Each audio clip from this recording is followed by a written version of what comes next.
Hello दोस्तों, UPSC निर्माण संस्था आदापुर में आप सबका बहुत बहुत स्वागत है। मेरा नाम आदित्य राज है।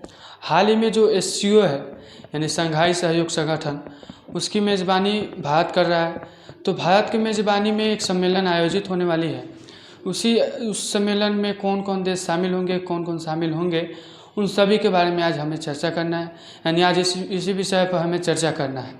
तो इस विषय पर चर्चा करने के क्रम में सबसे पहले तो हम लोग जानेंगे कि एससीओ क्या है। एससीओ यानी जो शंघाई सहयोग संगठन है, उसके बारे में जानेंगे। उसके बाद देखेंगे जो हालिया सम्मेलन में कौन कौन देश हो गए या फिर संगठन हो गए या फिर व्यक्ति हो गए, मतलब कि हालिया सम्मेलन जो होने वाली है भारत की मेज़बानी में, उसमें कौन कौन शामिल होंगे, उसके बारे में देखेंगे। और उसके बाद देखेंगे इस सम्मेलन में किस किस बातों पर चर्चा की जाएंगी, यानी इस सम्मेलन से क्या क्या उम्मीदें हैं, इसमें कौन कौन से जो हैं कार्य किए जाएंगे। और उसके बाद से देखेंगे भारत और एससीओ के बीच संबंध, कि ये सम्मेलन हो रहा है या फिर भारत जो एससीओ की मेज़बानी कर रहा है, तो इससे भारत को कौन कौन से अवसर प्राप्त होंगे, कौन कौन से फ़ायदे होंगे। और अंत में देखेंगे एक प्रश्न जो कि हमारा मेंस एग्ज़ाम से जुड़ा होगा। तो सबसे पहले हम लोग जान लेते हैं एससीओ के बारे में कि एससीओ क्या है, यानी सहयोग शंघाई संगठन क्या है।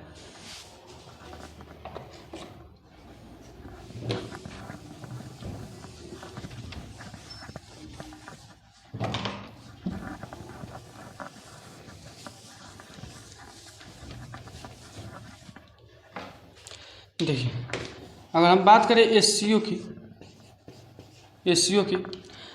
की बात करें अगर, तो इसकी स्थापना तो ऐसे 2001 में मानी जाती है। 2001 में इसकी स्थापना हुई थी। 2001 के पहले इसमें इसके 5 सदस्य थे। 2001 से पहले देखें तो इस संगठन के 5 सदस्य थे। 5 सदस्य कौन कौन थे? इसके 5 सदस्य थे कौन कौन? पहला तो था चीन, दूसरा रूस, दूसरा था रूस, तीसरा था इसका कजाकिस्तान,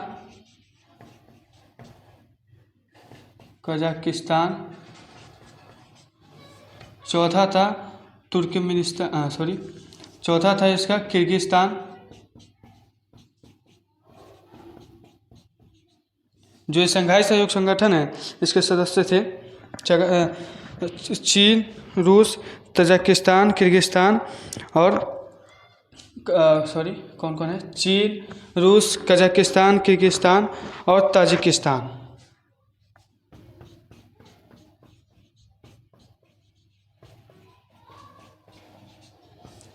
ये जब सदस्य थे इसके 2001 से पहले, शंघाई सहयोग संगठन नाम पड़ने से पहले, इसके पहले इस संगठन के 5 सदस्य थे: चीन, रूस, कजाकिस्तान, किर्गिस्तान, तजाकिस्तान। यानी कि जो मध्य एशिया के बीच जो देश हैं, मध्य एशिया वाले जो देश हैं, उन सभी देश मिलकर के एक संगठन का स्थापना किए थे। जब 2001 में इसमें उज़्बेकिस्तान शामिल हो गया, 2001 में जब इसमें उज़्बेकिस्तान शामिल हो गया, चूँकि इसके पहले 2001 से पहले इसका नाम था शंघाई 5, चूँकि 5 देश थे इसमें, तो इसलिए इसका नाम था शंघाई 5। लेकिन जब 2001 में उज़्बेकिस्तान इसमें शामिल हो गया, तो इसका नाम बदल कर रख दिया गया शंघाई सहयोग संगठन। शंघाई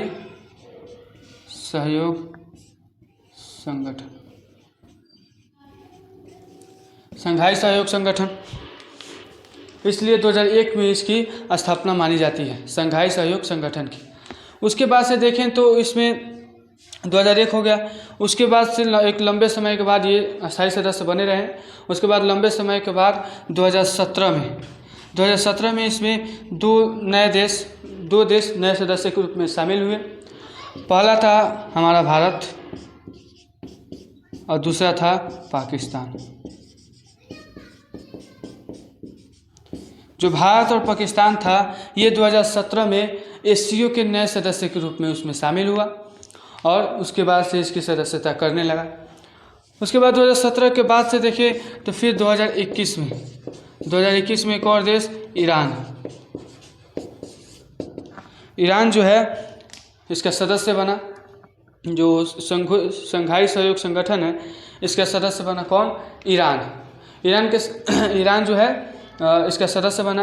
यानी देखा जाए तो इसमें जो अभी वर्तमान में देखा जाए SCO, तो SCO जो है वर्तमान में देखा जाए तो देखिए 5 सदस्य ये 6 और 3 सदस्य ये, यानी कि जो SCO है ये अभी वर्तमान में कुल 9 सदस्य 9 जो है विश्व स्तर पर जो मजबूत देश हैं उन देशों का एक समूह है, 9 देशों का समूह है SCO। क्योंकि ये मध्य एशिया यानी कि यूरोप और एशिया, मध्य एशिया यानी कि एशिया और यूरोप दोनों महादेशों के देशों ने मिलकर बनाया है, इसलिए यह एक यूरेशियन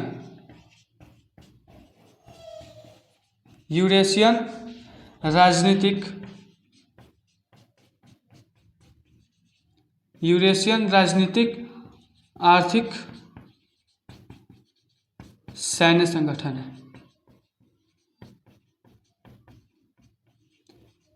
क्योंकि यूरोप और एशिया के देशों ने मिलकर बनाया है इसे, इसलिए इसका नाम रखा गया, यानी कि यह एक यूरेशियन राजनीतिक आर्थिक सैन्य संगठन है।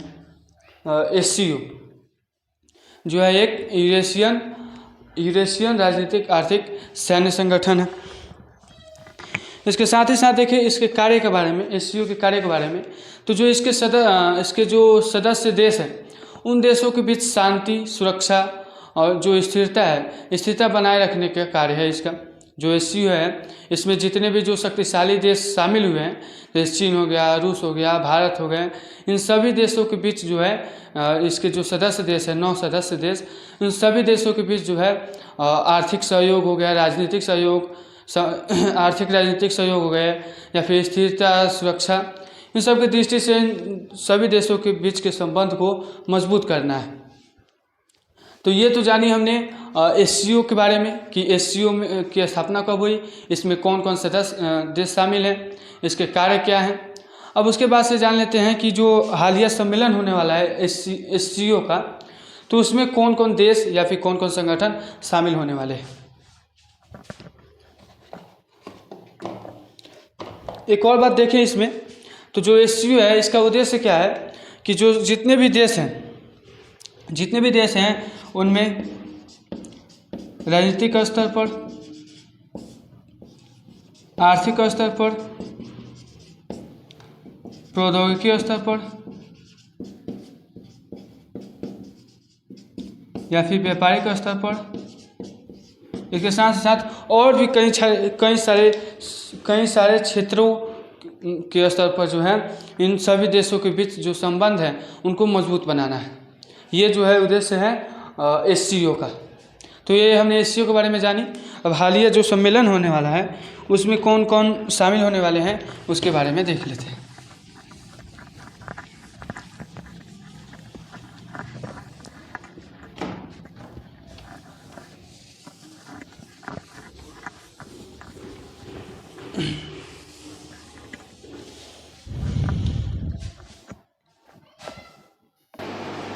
चलिए, तो हम जानते हैं जो हालिया सम्मेलन होने वाला है उसमें कौन कौन से देश शामिल होने वाले हैं उसके बारे में देख लें, उनमें कौन कौन शामिल होने वाले हैं।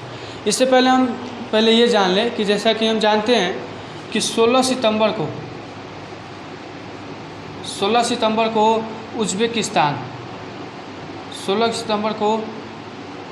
उज़्बेकिस्तान के समरकंद में जो SCO है, SCO का सम्मेलन आयोजित किया गया था। SCO का जो सम्मेलन हुआ था। इस सम्मेलन की अध्यक्षता जो है उस समय भारत कर रहा था, यानी कि वर्तमान में जो है भारत इसकी मेज़बानी कर रहा है।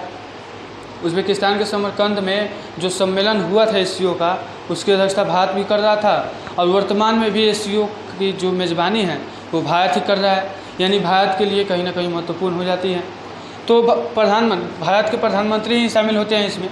तो भारत के प्रधानमंत्री यानी PM की अध्यक्षता में सम्मेलन आयोजित होने वाली है। PM की अध्यक्षता में जो है SCO की जो सम्मेलन है वो आयोजित होने वाले हैं। इसमें शामिल होंगे जैसे इसके जो सदस्य देश हैं, जो विश्व स्तर पर जो शक्तिशाली देश इसके सदस्य हैं वे सभी सदस्य इसमें शामिल होंगे। इसके अलावा जो 6 अंतर्राष्ट्रीय संगठन जो हैं, जो 6 अंतर्राष्ट्रीय संगठन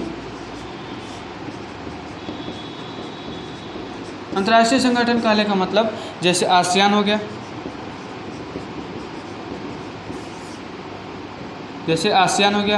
तो आसियान जो संगठन है इसके प्रमुख शामिल होंगे। इसके साथ ही साथ जो CIS हो गया, इसके प्रमुख भी इसमें शामिल होंगे। इसके साथ ही साथ जो ST जो है इसमें, इसके साथ ही साथ जो इसके CSTO जो अंतर्राष्ट्रीय संगठन है, इसके भी प्रमुख इसमें शामिल होंगे। यानी कि ये जो सम्मेलन होने वाला है ये अपने आप में एक बहुत ही महत्वपूर्ण सम्मेलन होने वाला है, क्योंकि इसमें जो है PM की अध्यक्षता में, यानी भारत के PM की अध्यक्षता में ये सम्मेलन जो है आयोजित की जाएंगी, क्योंकि भारत ही अभी इसकी मेज़बानी कर रहा है। तो इसमें पहली बात तो जो इसके सदस्य देश हैं वो शामिल होंगे। इसके साथ ही साथ जो 6 अंतर्राष्ट्रीय संगठन हैं जैसे आसियान हो गए, CIS हो गए, CSTO हो गए, ये इन सभी के प्रमुख भी इस सम्मेलन में शामिल होंगे। और इसके अलावा देखें तो हमारे एक नए अतिथि के रूप में तुर्कमेनिस्तान,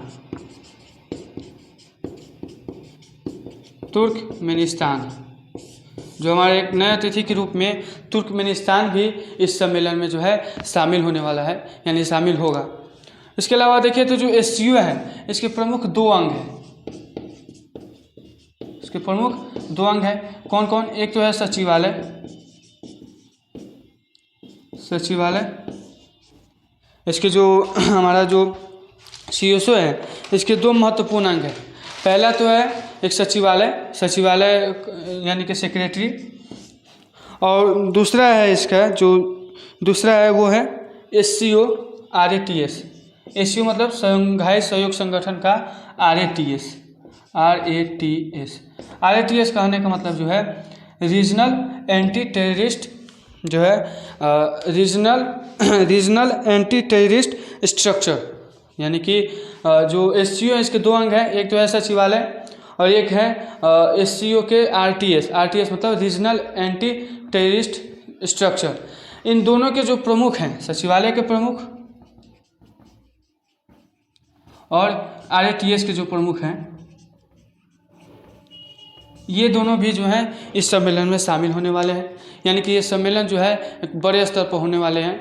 बहुत से संगठन, देश या जो अंग है इसके सभी इसके सदस्य बनने वाले हैं, मतलब कि सदस्यता करेंगे इसमें शामिल होकर के। इसमें बहुत से देश शामिल होंगे, तो एक बहुत बड़ा सम्मेलन होने वाला है। तो ये तो देखा हमने इस सम्मेलन के बारे में कि इस सम्मेलन में कौन कौन शामिल हो रहे हैं। अब देखते हैं कि ये सम्मेलन होने वाला है तो इस सम्मेलन से क्या क्या उम्मीदें की जा सकती हैं, यानी कि इस सम्मेलन में किन किन बातों पर वार्ता होगी, किन किन बातों पर चर्चा होगी। तो उसके बारे में जान लेते हैं।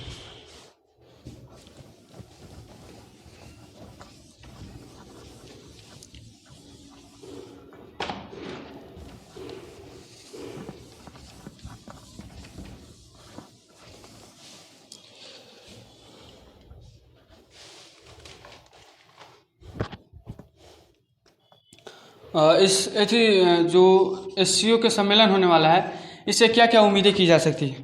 पहली बात तो ये है कि इतनी जो रूस यूक्रेन युद्ध चल रहे हैं, यानी इतनी कठोर स्थिति में भी SCO के सम्मेलन में इतने सारे जो सदस्य शामिल होने वाले हैं। यानी इन जटिल परिस्थितियों में भी, इन जटिल समीकरणों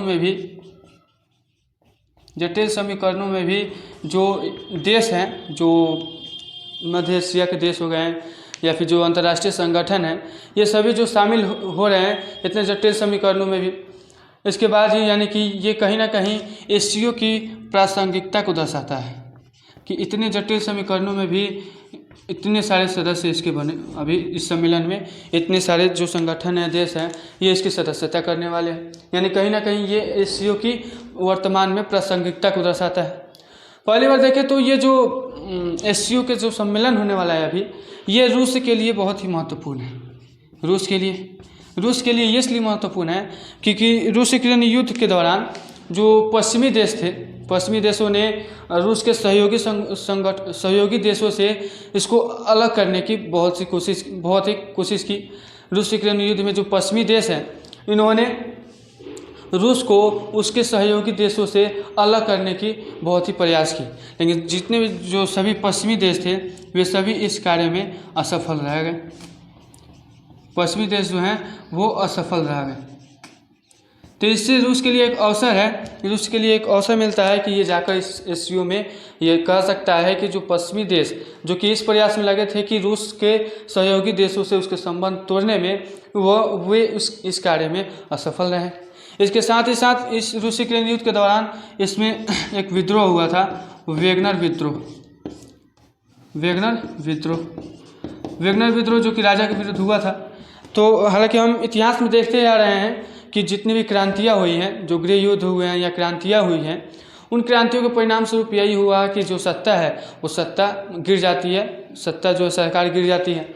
लेकिन इसमें जो है व्लादिमीर पुतिन को ये कहने का मौका है, यानी जो पुतिन है व्लादिमीर पुतिन, इनको ये अवसर मिला है कि ये जाकर शंघाई सहयोग संगठन में बता सकते हैं कि रूस यूक्रेन युद्ध के दौरान जो वेगनर विद्रोह हुए थे, वेगनर विद्रोह होने के बावजूद भी रूस में जो सत्ता है, सत्ता पर कोई प्रभाव नहीं पड़ा, सत्ता जो है कायम रही, सत्ता पर कोई प्रभाव नहीं पड़ा। यानी रूस के लिए अपने आप की जो एक नई पहचान बनाने का अवसर मिल सकता है इसमें। उसके बाद से चीन के बारे में देखिए, चीन को इस सम्मेलन से क्या क्या फ़ायदे हो सकते हैं चीन के बारे में। तो चीन, चूँकि हम जानते हैं कि चीन जो है ये प्रारंभ से ही अंतर्राष्ट्रीय स्तर पर एक महाशक्ति के रूप में उभरने के प्रयास करता रहा है।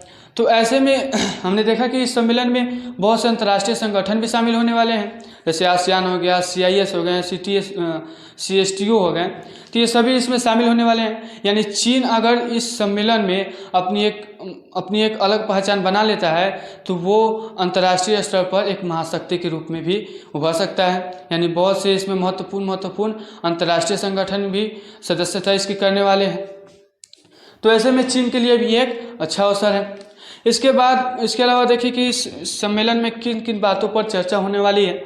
तो सबसे पहले तो अफगानिस्तान की जो समस्या है, उस पर बात होने वाली है। इसके साथ ही साथ देखिए तो जो रूस यूक्रेन युद्ध जो कि अभी बहुत ही चर्चित रहा है, रूस यूक्रेन युद्ध के बारे में चर्चा होगी कि रूस यूक्रेन युद्ध जो है इनके बारे में चर्चा होने वाली है।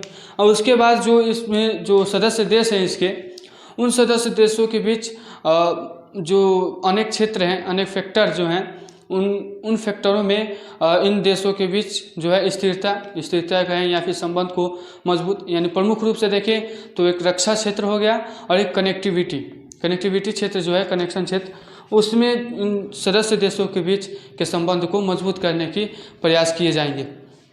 तो ये तो थे कि सम्मेलन के बारे में, कि सम्मेलन से क्या क्या उम्मीदें की जा सकती हैं, सम्मेलन में क्या क्या कार्य किए जाएंगे। अब हम लास्ट में इसके बाद से देखते हैं कि भारत और एससीओ के बीच क्या संबंध है, यानी भारत और एससीओ के बीच के संबंध को जान लेते हैं।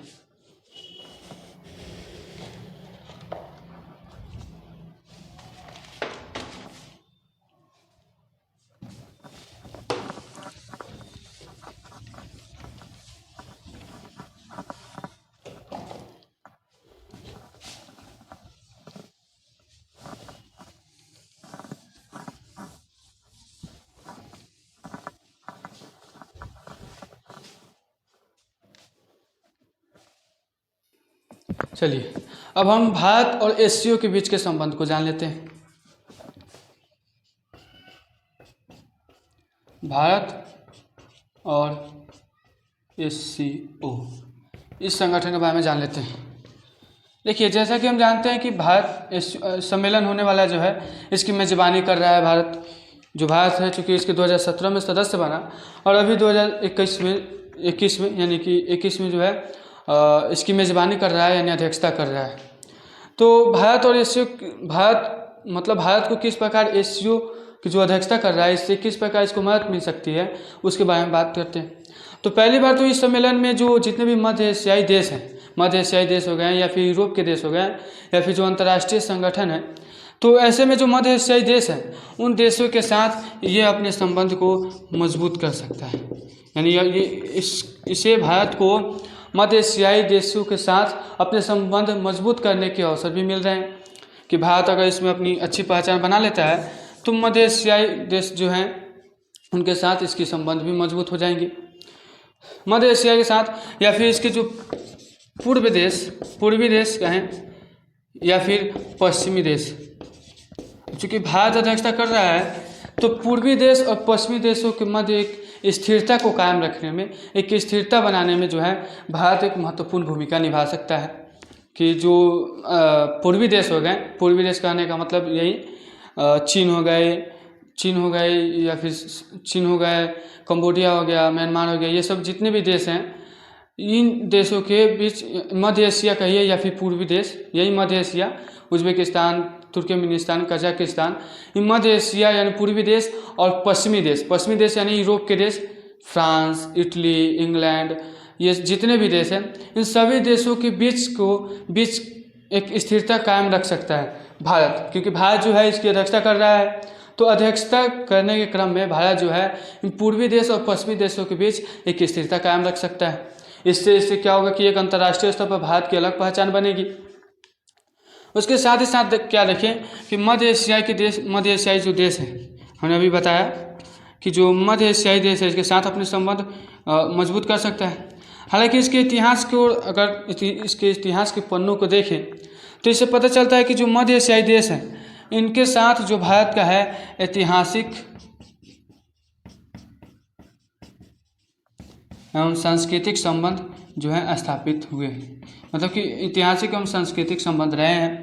लेकिन 1991 के बाद जो हमारा विरोधी देश है पाकिस्तान, हमारा जो विरोधी देश है पाकिस्तान, ये मध्य एशियाई में जो भारत की पहुंच थी उस पहुंच में बाधा डालने की कोशिश करता रहा है शुरू से ही, क्योंकि हम जानते हैं कि इधर से हिमालय पर्वत है तो इधर से तो कोई व्यापार, खासकर व्यापार में जो पाकिस्तान है वो भारत के व्यापार में बाधा पहुंच जाता है, क्योंकि हम जानते हैं इधर से तो जो है हिमालय पर्वत फैली हुई है तो इधर से तो किसी देश के साथ हम व्यापार कर नहीं सकते, चारों तरफ से घिरा हुआ है। समुद्री इलाके से व्यापार करेंगे तो उतनी जो है विकसित व्यापार नहीं हो पाएगी।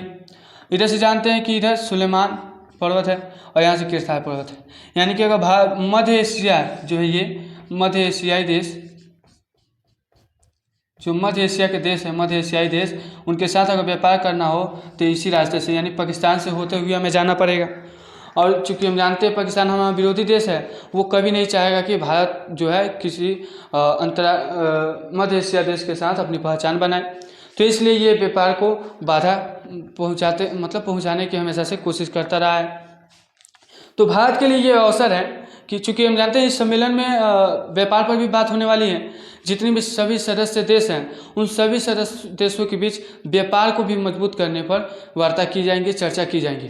तो ऐसे में भारत के पास एक और मौका है कि भारत अगर अपनी इसमें प्रस्ताव रखे, अपनी बात रखे कि इसमें परेशानी ना हो, इसमें व्यापार करने मतलब मध्य एशिया में व्यापार करने पर पाकिस्तान रोक ना लगाए, अगर इसमें भारत को अनुमति मिल जाती है तो यह भारत के लिए एक बहुत ही बड़ी फायदे की बात होगी, बहुत ही बड़ी लाभ की बात होगी।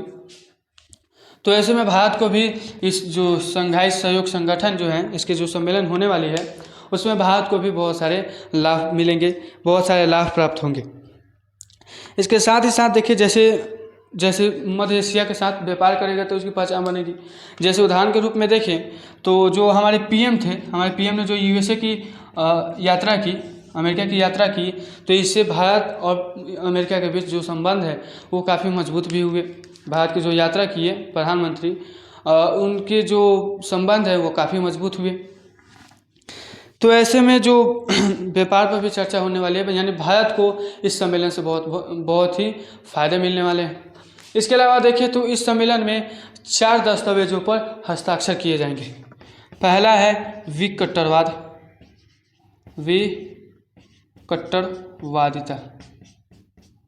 विकट्टरवादिता, दूसरा है वाजरा,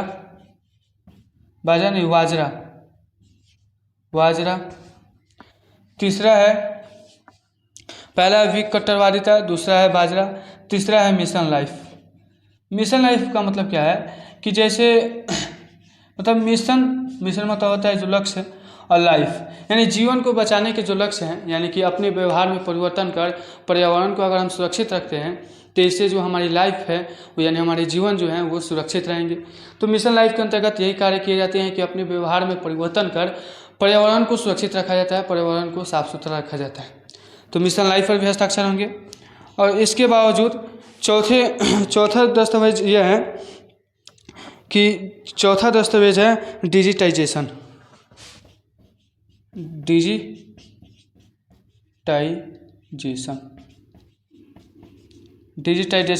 डिजिटाइजेशन जो है इन पर हस्ताक्षर होंगे। यानी कि इस सम्मेलन में जो है इन चारों विषय पर चर्चा होंगे और चारों विषय पर जो है इसमें हस्ताक्षर होंगे। हस्ताक्षर करने का मतलब इसमें अनुमति मिलेगी। इसके अंतर्गत जितने भी कार्य किए जाएंगे उन सभी कार्यों के संचालन के लिए। तो ये तो हमने देखी जो सम्मेलन होने वाले हैं। सम्मेलन जो होने वाले हैं इसमें भारत को किस प्रकार फ़ायदे मिल सकते हैं, भारत को जो है इस सम्मेलन से किस प्रकार फ़ायदे मिल सकते हैं उसके बारे में हमने जाना।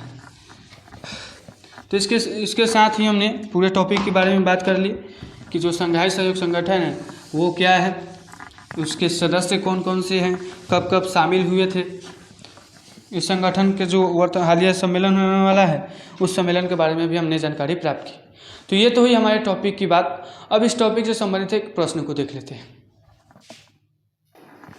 चलिए, हमने तो की अपने टॉपिक की बात, अब उस टॉपिक से संबंधित एक प्रश्न को देख लेते हैं जिसका जवाब आप 250 शब्दों में दे सकते हैं। सवाल है इस प्रकार है कि चर्चा कीजिए कि हालिया शंघाई सहयोग संगठन का शिखर सम्मेलन, यानी जो शंघाई सहयोग संगठन SCO के जो सम्मेलन होने वाले हैं का शिखर सम्मेलन भारत के लिए किस तरह के अवसर प्रदान करता है। आशा है कि मेरे द्वारा इस वीडियो में पढ़ाए गए तथ्यों के आधार पर आप इस प्रश्न का उत्तर लिख सकेंगे।